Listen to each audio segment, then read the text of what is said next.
दोस्तों, आपके पास भी बैंक से कोई फ़ोन आता होगा, कहते होंगे कि आपको एक जॉब का ऑफ़र आया है या किसी कंपनी के द्वारा जॉब का ऑफ़र आया है और आप फ़ॉर्म भरने के लिए ₹100 की फ़ीस पे कर दीजिए, तो आपको नौकरी मिल जाएगी।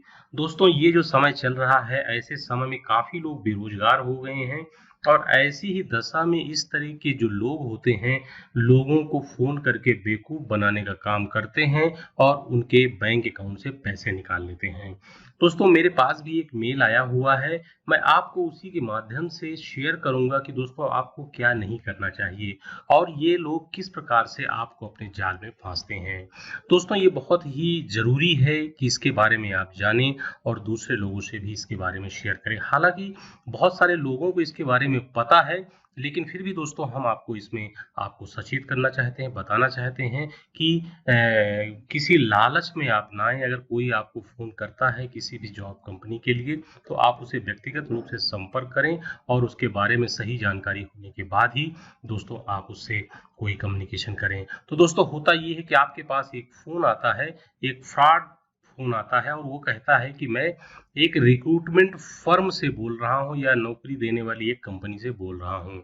तो उसके बाद दोस्तों ये जो बंदा होता है जो फ़ोन करता है, वो आपको कहेगा कि आप ₹100 का पेमेंट कर दीजिए, तो आपको ये जो जॉब एप्लीकेशन आपके जॉब एप्लीकेशन के लिए आप ₹100 का पेमेंट कर दीजिए।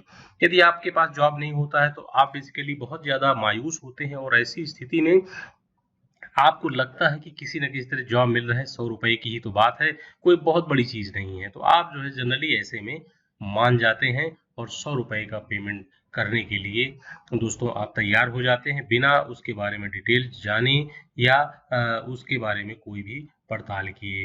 वास्तव में बड़े प्रोफ़ेशनल होते हैं और इनको दोस्तों बहुत ज़्यादा अनुभव होता है ये सब चीज़ों को करने का।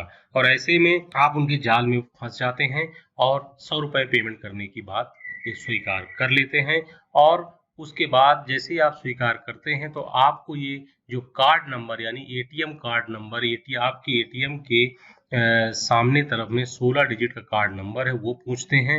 उसके बाद बोलते हैं आप अपना सीवीवी नंबर बता दीजिए जो कि आपके एटीएम कार्ड के पीछे लिखा होता है और उसके बाद आपके फ़ोन में जब ओटीपी आता है तो उसका ओटीपी ये दोस्तों ले लेते हैं।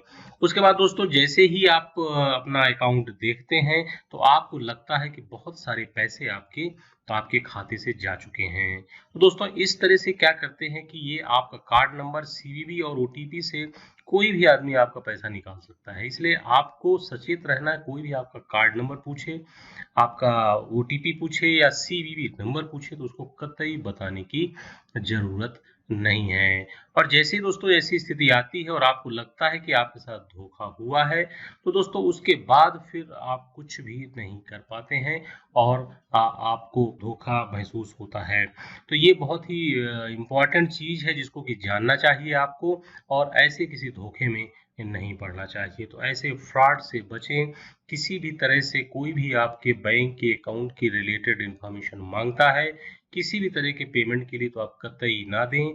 हो सकता है वो कई बार आपसे गाली-गलौज तक उतर आए, लेकिन उसके बावजूद भी आपको किसी भी प्रकार का अपने एटीएम कार्ड का या क्रेडिट कार्ड का कोई भी इन्फॉर्मेशन इस तरह से नहीं देनी है। दोस्तों फ़ोन पर तो नहीं देनी, उसके अलावा भी कभी भी नहीं देनी होती, इस बात का आपको ध्यान ज़रूर रखना चाहिए। तो दोस्तों बस इतना ही, यही आपसे शेयर करना था मुझे, आपको बताना था कि दोस्तों आप कैसे सावधान रहें इस तरह के फ्रॉड लोगों से और कैसे इनसे बचें। तो दोस्तों बस इतना ही, अगले एपिसोड में फिर मिलेंगे आपसे नई जानकारी के साथ। दोस्तों तब तक आप स्वस्थ रहें, सचेत रहें। Thank you very much.